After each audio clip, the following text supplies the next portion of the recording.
धन्यवाद बसु, बहुत सुंदर भजन प्रस्तुत किया।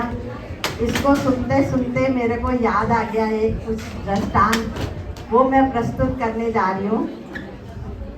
लोहे की दुकान में अपने पिता के साथ काम कर रहे एक छोटे से बालक ने पूछा, अचानक ही अपने पिता से पूछा कि पिताजी, इस दुनिया में मनुष्य की क्या कीमत है, कौन अच्छा है? पिताजी एक छोटे बच्चे से ऐसा गंभीर सवाल पूछकर बड़े हैरान हो गए। फिर वो बोले, मनुष्य की कीमत आंकना बहुत मुश्किल है, वो अनमोल है। बालक बोला, क्या सभी उतने ही कीमती और महत्वपूर्ण हैं? हाँ बेटे, पिता ने कहा। बालक कुछ समझा नहीं। फिर उसने सवाल किया, तो फिर इस दुनिया में कोई गरीब तो कोई अमीर क्यों है? किसी की कम रिक्वेस्ट होती है और किसी की बहुत रिक्वेस्ट होती है, किसी की बहुत रेस्पेक्ट होती है और किसी की कम रेस्पेक्ट होती है। पिता ने पुत्र से कहा, अंदर कमरे में जो लोहे की छड़ रखी है उसको लेकर के आओ। बालक गया और वो लोहे की छड़ लेके आया। तो उसने पूछा कि इसकी कीमत क्या होगी? बेटा सोचता रहा, बोला कुल लगभग 200 रुपये।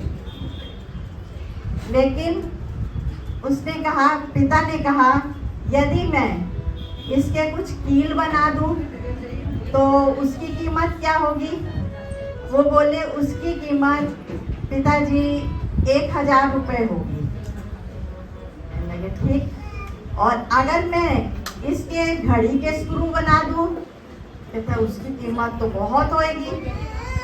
तो कहने का मतलब ये है कि अक्सर हम अपनी सही कीमत आंकने में गलती कर देते हैं।